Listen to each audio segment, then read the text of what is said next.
Assalamualaikum warahmatullahi wabarakatuh. Pagi anak-anak, bagaimana kabarnya hari ini? Alhamdulillah, luar biasa. Yes, tetap semangat ya. Masih bersama saya, Pak Roni. Kali ini kita akan belajar tema 8, subtema 1, pembelajaran 1, kelas 4. Ini kita belajar di kelas 4, yaitu lingkungan tempat tinggalku. Pembelajaran 1. Sudah siap anak-anak? Oke, sebelum kita mulai, kita berdoa dulu ya. Doa mulai. Baik? Ya, kita lanjutkan. Lingkungan tempat tinggalku. Coba lihat gambar ini anak-anak. Sangat luar biasa, asri, hijau, sangat luar biasa. Tempat tinggal adalah tempat manusia menetap untuk berteduh dari keadaan alam, serta tempat melaksanakan hak dan kewajibannya dalam menjalani hidup. Tempat tinggal manusia biasanya berwujud rumah. Tempat tinggal merupakan kebutuhan utama bagi manusia. Setiap manusia tentu menginginkan lingkungan tempat tinggal yang nyaman untuk kehidupannya. Coba amati gambar tersebut. Gambar tersebut menunjukkan bagian dari lingkungan tempat tinggal. Lingkungan yang ditunjukkan berupa beberapa rumah yang di sekitarnya masih banyak pepohonan. Pada gambar juga terlihat hamparan sawah dengan para petani yang sedang bekerja. Terlihat juga binatang berupa ayam dan sapi. Lingkungan tempat tinggal pada gambar lebih tepat dinamakan pedesaan. Di mana tempat tinggalmu? Bagaimana lingkungan tempat tinggalmu? Nyamankah kamu tinggal di lingkunganmu? Nah, aku dan keluargaku berasal dari Jawa Barat. Di Jawa Barat terdapat banyak tempat wisata, di antaranya Telaga Warna. Apa kamu pernah mendengar cerita tersebut, yaitu asal mula Telaga Warna? Ayo kita cari tahu. Asal mula Telaga Warna. Dahulu kala di Jawa Barat ada raja dan permaisuri yang belum dikaruniai anak. Padahal mereka sudah bertahun-tahun menunggu. Akhirnya raja memutuskan untuk bertapa di hutan. Di hutan, raja terus berdoa kepada Yang Maha Kuasa. Raja meminta agar segera dikaruniai anak. Doa raja pun terkabul. Permaisuri melahirkan seorang bayi perempuan. Raja dan permaisuri sangat bahagia. Seluruh rakyat juga bersuka cita menyambut kelahiran putri raja.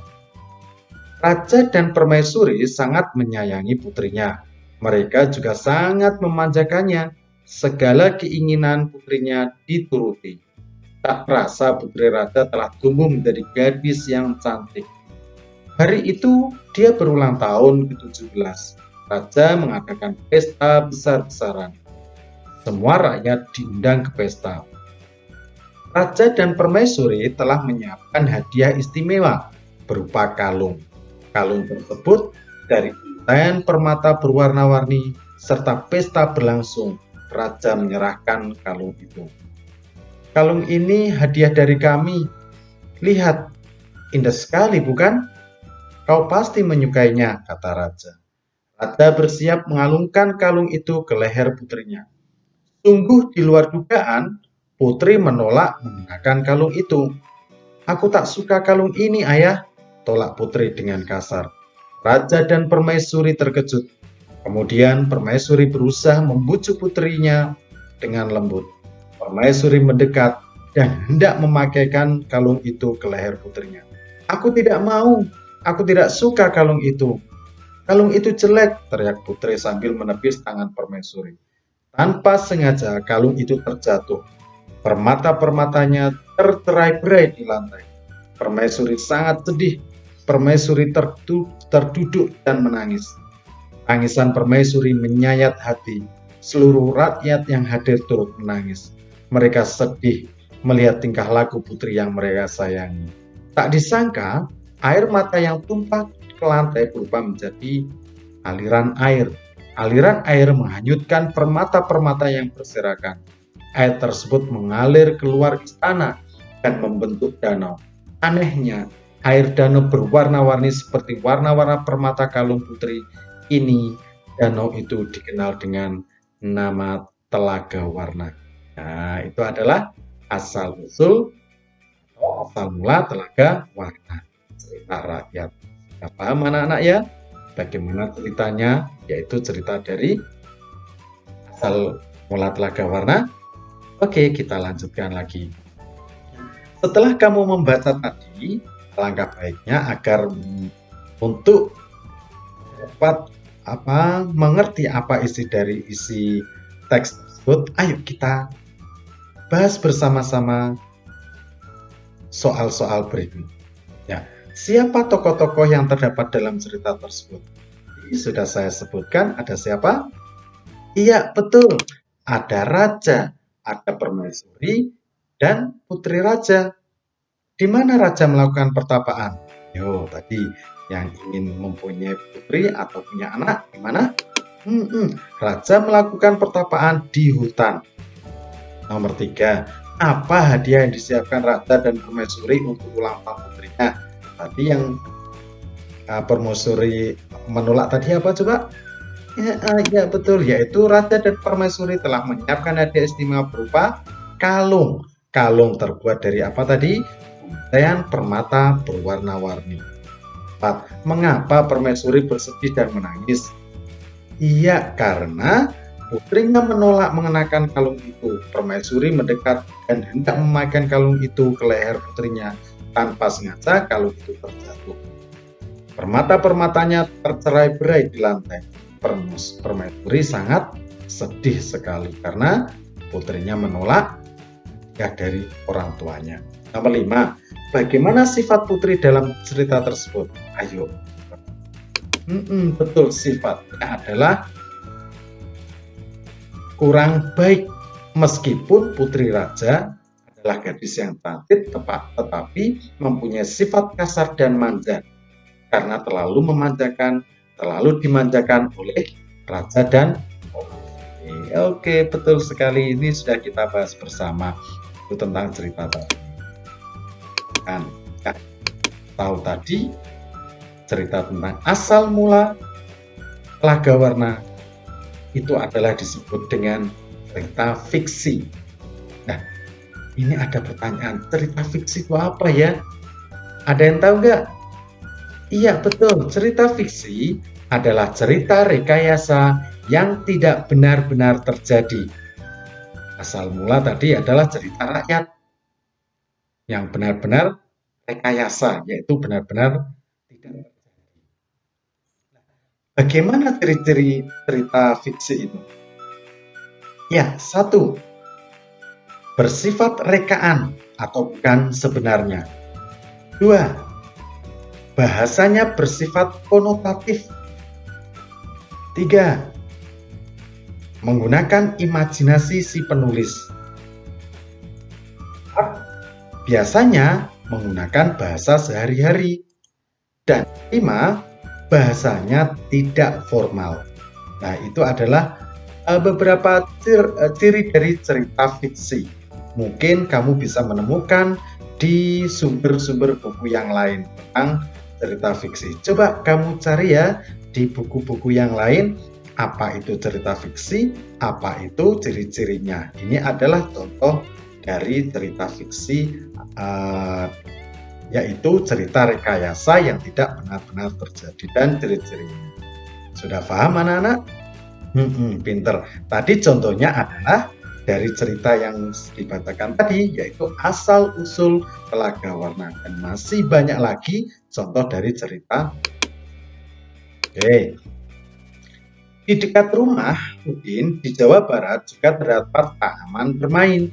Udin dan saudara-saudaranya sepupunya bermain di sana. Tita ingin bermain ayunan. Udin membantu Tita menarik dorong ayunan. Ini di sekitar rumah Udin. Nah, dibantulah Tita oleh Udin untuk Nah, apa ini? Ayunan. Dari sini, Udin menarik ayunan, kemudian Udin mendorong ayunan. Udin telah memberikan gaya pada ayunan. Apakah yang dimaksud dengan gaya? Menarik, mendorong, menarik, mendorong. Itu memerlukan gaya. Terus apa itu gaya? Betul, gaya adalah suatu kekuatan yang mengakibatkan benda yang dikenainya dapat mengalami gerak, perubahan kedudukan, atau perubahan bentuk. Gaya juga dapat diartikan sebagai tarikan atau dorongan yang dapat memengaruhi keadaan suatu benda. Ini menarik, mendorong ayunan, memerlukan gayanya itu. Gaya itu yang mengakibatkan sesuatu itu bergerak atau perubahan kedudukan. Betul. Ya, dari gaya tadi coba kamu praktekkan ini. Ya. Gaya yang diberikan Udin terhadap ayunan yaitu tarikan dan dorongan. Akibatnya ayunan itu bergerak. Saat ditarik, ayunan bergerak ke belakang atau mendekati Udin. Saat didorong, ayunan bergerak ke depan atau menjauhi Udin. Apa yang dimaksud dengan gerak? Kalau gerak beda lagi. Gerak adalah perpindahan kedudukan suatu benda terhadap benda lainnya, baik perpindahan kedudukan yang mendekati maupun menjauhi suatu benda atau tempat asal akibat benda itu dikenai gaya. Nah, ini coba dipraktekkan di rumah. Ini kalau tidak ada meja bisa diganti dengan kursi. Coba dipraktekkan mendorong dan menarik meja. Kalau tidak ada meja terlalu berat, bisa diganti apa anak-anak? Bisa diganti dengan kursi yang lain. Membedakan gaya dan gerak. Letakkan meja di tempat cukup luas. Doronglah meja itu, amati yang terjadi pada meja itu. Yang ketiga, tariklah meja itu, amati apa yang terjadi pada meja itu. Coba kamu lakukan dulu praktek ini. Setelah kamu lakukan, terus amati.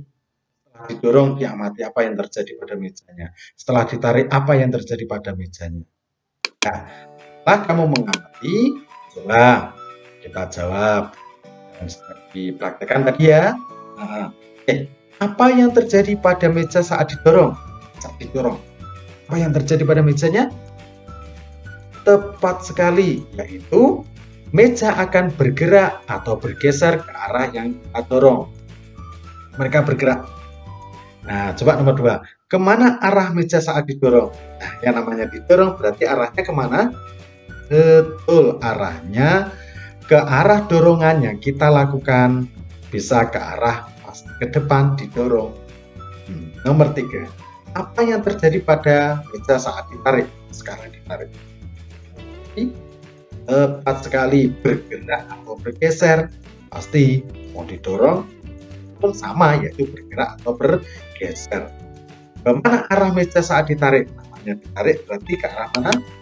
Betul, ke arah tarikan kita atau mendekati penarik. Kalau ditarik gini kan dekat dengan arah si penarik.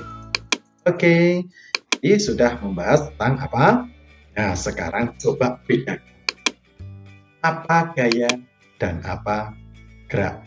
Gaya adalah suatu kekuatan yang mengakibatkan benda yang dikenainya dapat mengalami gerak, perubahan kedudukan, atau perubahan bentuk. Gaya juga dapat kita artikan sebagai tarikan atau dorongan yang dapat memengaruhi keadaan suatu benda. Contohnya apa, Nana? Betul, yaitu mendorong meja, menarik tali, mendorong mobil, yang intinya adalah suatu kekuatan yang mengakibatkan benda yang dikenai dapat gerak, seperti mendorong mobil. Itu salah satunya. Oke, nah kalau gerak itu apa? Gerak adalah perpindahan kedudukan suatu benda terhadap benda lainnya, baik kedudukan yang mendekati maupun menjauhi suatu benda atau tempat asal akibat benda yang dikenai oleh gaya. Terus contohnya apa? Betul, yaitu gerak karena gaya otot, mengayuh sepeda, olahraga tarik tambang, karena gaya pegas, contohnya bermain ketapel, bermain panahan. Gerak karena gaya mesin, contohnya mobil. mobil pengeruk, bulldozer, dan lain sebagainya.